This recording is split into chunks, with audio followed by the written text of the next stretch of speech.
આજે જ પવિત્ર પાવન પુરુષોત્તમ માસના શુક્લ પક્ષની ચોથ. તો આ શુદ્ધ ચોથના શુભ દિને માણીએ પુરુષોત્તમ માસની મહાત્યમ કથાનો ચોથો અધ્યાય અને મુગ્ધાની કથા. અધ્યાય ચોથો. શ્રી નારાયણ બોલ્યા, હે નારદ, લોકોના હિતની ઈચ્છાથી હું કહું છું તે તમે સાંભળો. અધિક માસે શ્રી હરિની આગળ જે શુભ વચન કહ્યું હતું તે આ છે. હે નાથ, હે કૃપાના ભંડાર શ્રી હરિ, હું આપને શરણે આવ્યો છું. મને મલિન ગણી દેવો સહિત સર્વ લોકોએ શુભ કર્મમાં મારો બહિષ્કાર કર્યો છે. મારા 30 દિવસ દરમિયાન સૂર્યનું સંક્રમણ ન થવાને કારણે લોકો મને ધિક્કારે છે.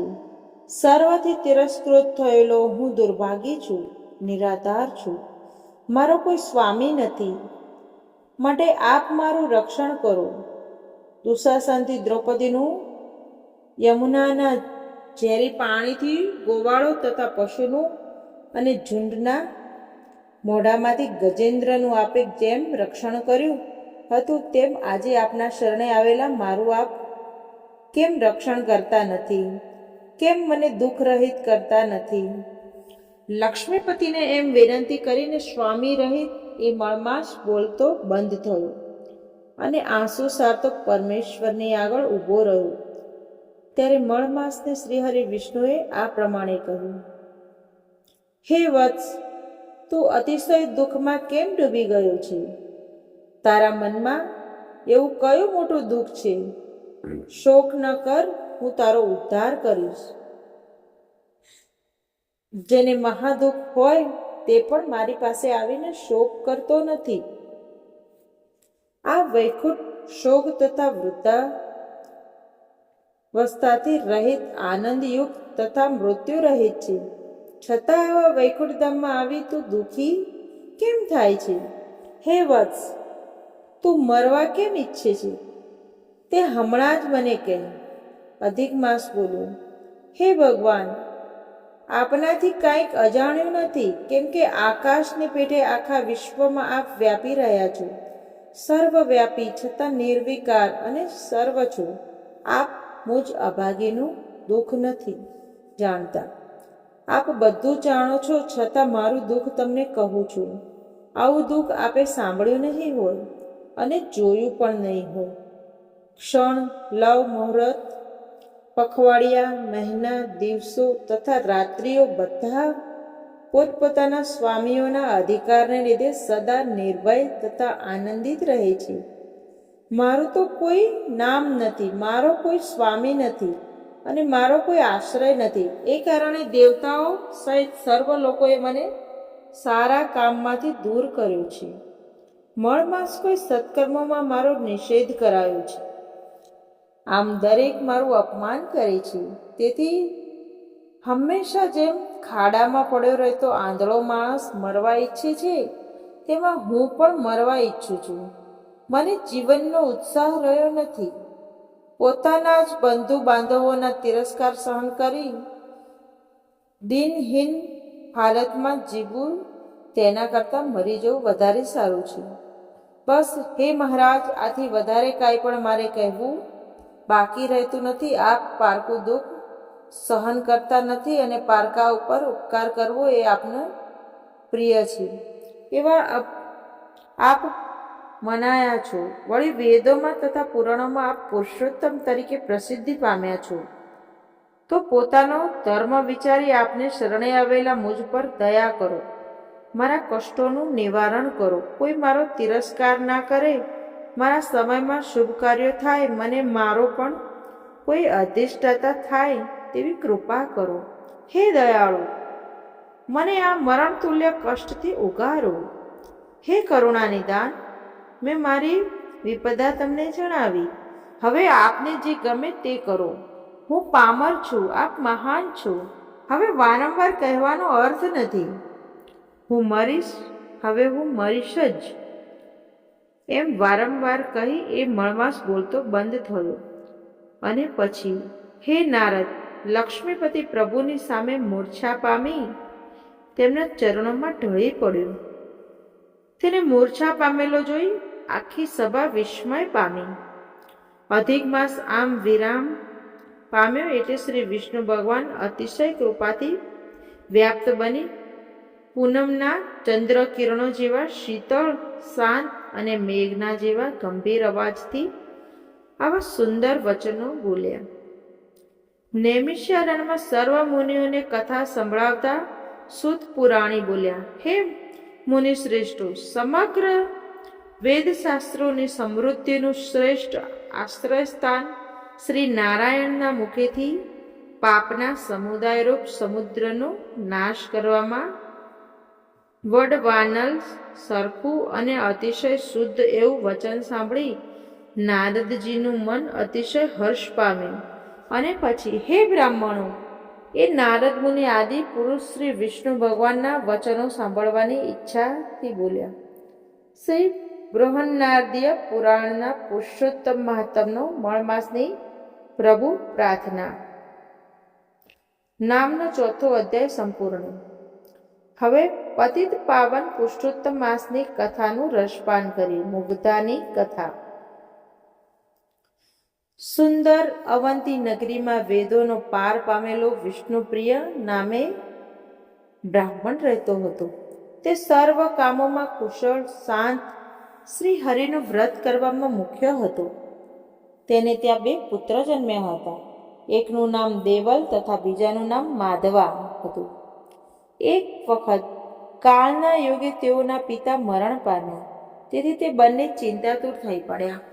દેવલની પત્ની રૂપી તથા લાવણ્યથી યુક્ત હતી, તેથી તેનું નામ રૂપવતી રાખવામાં આવ્યું હતું. પણ તે કપટી અને ઈર્ષાળુ હતી. તે મોટી જેઠાણી એટલે કે જેઠની પત્ની હોય મુખ્ય અધિકારને પામી હતી, જ્યારે માધવની પત્ની ભલી, ભોળી, દયાળુ, ધાર્મિક વૃત્તિની અને સૌ પર સ્નેહ રાખનારી હતી. તેના સરળ સ્વભાવથી સૌ મુગ્ધ થઈ જતા, તેથી તેનું નામ મુગ્ધા રાખવામાં આવ્યું હતું. બંને ભાઈ સાથે જ રહેતા હતા. ઘણી મહેનત કરવા છતાં ભાગ્ય આડેનું પાંદડું ફર્યું નહીં અને તેમના ઘરમાં દરિદ્રતા આવી. તેથી બંને ભાઈઓ આ નગરી છોડી પરદેશ કમાવા જવાનો વિચાર કર્યો. તેથી સગા વહાલાઓ સાથે ચર્ચા વિચારણા કરી તેઓ કમાવા માટે પરદેશ જવા તૈયાર થયા. તે વખતે દિયર માધવે પોતાના મોટાભાઈની વહુ રૂપવતીને કહ્યું, હે ભાભી, મારી ભોળી પત્નીનું નાની બહેનની જેમ રક્ષણ કરજો તથા પોતાની દીકરીની પેટે તેની સંભાળ રાખજો, કારણ કે આ દુરાચારી સંસારથી તે બિલકુલ અજાણ છે. તે નાના બાળક જેવી બુદ્ધિવાળી છે. સારું નરસું તે જાણતી નથી, તો તમારા ઉપર વિશ્વાસ રાખી હું પરદેશ જાઉં છું. કપટી રૂપવતીએ સારી રીતે આશ્વાસન આપી દિયરને વિદાય કર્યો. બંને ભાઈ દ્રવ્યની ઈચ્છાથી પરદેશ ગયા. પાછળથી કપટી રૂપવતીએ પોતાની જાત બતાવવા ભોળી મુગ્ધાને કાઢી મૂકી. કમ ભાગી, તું મારા ઘરમાંથી દૂર જતી રહે. ઓ અભાગણી, તારા નસીબ યોગે જ મારો સ્વામી અતિશય દરિદ્રપણું પામ્યો છે. એમ કહી તેણે વ્યભિચાર કરવાની ઈચ્છાથી મુગ્ધાને ખૂબ મારી ઘરમાંથી કાઢી મૂકી. રોતી કકળતી મુગ્ધા ઘરમાંથી નીકળી ગઈ અને લોકોના ઘરનું કામ કરવા લાગી અને પેટ ભરવા લાગી. એ એટલા સરળ સ્વભાવની હતી કે પોતાને અન્યાય કરનારી રૂપવતીને ઘેર જઈને પણ તેનું કામ કરતી. પણ અભિમાની અને વ્યભિચારમાં રત રૂપવતીને તેની કદર ન હતી. એવામાં પુરુષોત્તમ મહિનો આવ્યો. લોકોમાં દેખાડો કરવા દંભી રૂપવતી પણ પોતાની સખીઓ સાથે સ્નાન કરવા તૈયાર થઈ. તેણે ઘરમાં દેવની સ્થાપના કરી, પૂજા પાઠ ઉપવાસ કર્યા. મુગ્ધા બધું જોઈ વિસ્મય પામી. તેણે રૂપવતીને કહ્યું, આ વ્રત મારે લાયક હોય તો મને પણ કહો, તેથી હું પણ કરું. ત્યારે રૂપવતી એમ કહી ઉલટો તેને તિરસ્કાર કર્યો કે તું શું વ્રત કરવાની હતી? તારા પાસે દોકડોય છે નહીં ને તું શું પૂજન દાન દક્ષિણા કરવાની હતી? જા નીકળ અહીંથી. ના જોયું હોય તો મોટી વ્રત કરવા વાળી. આથી દુઃખી થતી તે ચાલતી નીકળી. રસ્તામાં તેને રૂપવતીની સખી ભામિની મળી. મુગ્ધાને નિરાશ અને દુઃખી જોઈ તે બોલી, અલી મુગ્ધા, તને શું દુઃખ છે? તે આટલી ઉદાસ છે. મુગ્ધાએ કહ્યું, બધાને વ્રત કરતા જોઈ મને પણ વ્રત કરવાની ઈચ્છા થઈ અને તમારી સખીને વ્રત વિશે પૂછ્યું તો તેણે કારણ વિના મારો ઘણો જ તિરસ્કાર કર્યો અને મને ગાળો દીધી. જો હું આવું પવિત્ર વ્રત કરવા માટે લાયક નથી તો મારે જીવીને શું કામ છે? આ સાંભળી કુટિલા ભામિની મુગ્ધાની મૂંઝવણ સમજી ગઈ અને તેને હેરાન કરવાના આશયથી બોલી, એ વ્રત બે પ્રકારનું છે, એક તો પ્રસિદ્ધ અને બીજું ગુપ્ત. આ મણ માસમાં ગુપ્ત રીતે જ સ્નાન કરવું. મણ માસની પ્રસન્નતા માટે મેલા પાણીમાં સ્નાન કરવું. પાણીમાં જેટલો દુર્ગંધવાળો મેલ વધુ એટલા શ્રી હરિ જલ્દી પ્રસન્ન થાય છે. દિવસમાં 3 વાર ભોજન કરવું. ભોજન પણ તીખા અને કડવા પદાર્થનું કરવું. પીપળાનું પૂજન કરવું અને પાંદડાના પડિયાનું દાન કરવું. મેં રૂપવતીને પણ આ વ્રત કહ્યું છે, માટે તું આ ગુપ્ત વ્રત જ કર, જેથી તારા પર શ્રીહરિ જલ્દી પ્રસન્ન થશે. ભામિનીએ ઠગેલી ભોળી મુગ્ધાએ તો અતિ પ્રસન્ન થઈ. હું તમે જણાવ્યા પ્રમાણે જ વ્રત કરીશ એમ કહી દીધું, કેમ કે તે કુપટ કુટિલતાને તો જાણતી જ ન હતી. પછી તે બાળાએ ઘરે જઈ ભામિનીને જણાવ્યા પ્રમાણે જ વ્રત કરવા માંડ્યું. તેણે તો ભામિનીના કહેવા પ્રમાણે વ્રતની શરૂઆત કરી. એ પોતે તો વિધિ કે નિષેધને કોઈ રીતે જાણતી જ ન હતી. કેવળ શ્રદ્ધાથી વ્રત કરવા માંડી. તે ગંદા પાણીથી નહાતી, ગંદા પાણીથી પૂજન કરતી અને કડવા તીખા પદાર્થોનું દિવસમાં 3 વાર ભોજન કરતી. પછી છેલ્લે દિવસે તે બાળા ભામિનીએ ઘેર ગઈ. તેણે કહ્યું, હે સખી, મેં તારા જણાવ્યા પ્રમાણે વ્રત કર્યું. હવે પણ પ્રભુ મારા પર પ્રસન્ન થશે ને? ભામિનીએ કહ્યું, એ વ્રતનું તારે ઉદ્યાપન કરવું જોઈએ. ત્યારે મુગ્ધાએ કહ્યું, હે સખી, એ ઉદ્યાપન કેવી રીતે કરવું જોઈએ તે કહો. ભામિની બોલી, પ્રથમ તો જે પીપળાની પૂજા કરી હોય ત્યાં ઊભા રહેવું. પછી તારે એ પુરુષોત્તમ સ્વરૂપ પીપળાને પૂછવું કે, હે દેવ, મારું વ્રત જો પૂરું થયું હોય તો ઉદ્યાપનની વિધિ માટે મને આજ્ઞા આપો. શ્રી હરિ ઉત્તર આપે તો તારે સમજવું કે વ્રત પૂર્ણ થયું છે અને ન આપે તો તારું વ્રત વ્યર્થ ગયું છે એમ મારું માનવું છે. જો પ્રભુ ઉદ્યાપન કરવાની આજ્ઞા આપે તો કહેવું કે આ વ્રત આવતીકાલે રાધિકાની સાથે મારે ઘરે જમવા પધારજો. પછી સઘળી રસોઈ તૈયાર કરવી, શ્રી હરિની સાથે બ્રાહ્મણોને જમાડવા અને પાંદડાના બનાવેલા સંપુટોનું દાન કરવું. મુગ્ધાએ તો પીપળા પાસે જઈ તેનું પૂજન કર્યું. પછી ભામિનીએ કહેલા વચનો બોલવા લાગી, છતાં પીપળાએ કોઈ જવાબ ન આપ્યો. ત્યારે તે અતિશય દુઃખી પામી અને વિલાપ કરવા લાગી. મેં વિધિ સહિત વ્રત કર્યું તો પણ શ્રીહરિ પ્રસન્ન થયા નથી. આ કારણે હવે મારે જીવવું નથી. જીવતરને હું શ્રેષ્ઠ માનતી નથી. આ બાજુ શ્રીહરિ પુરુષોત્તમ મુગ્ધાને કહેવા લાગ્યા, મારી પ્રસાદી હવે તું જમી લે એટલે તારું વ્રત પૂરું થશે.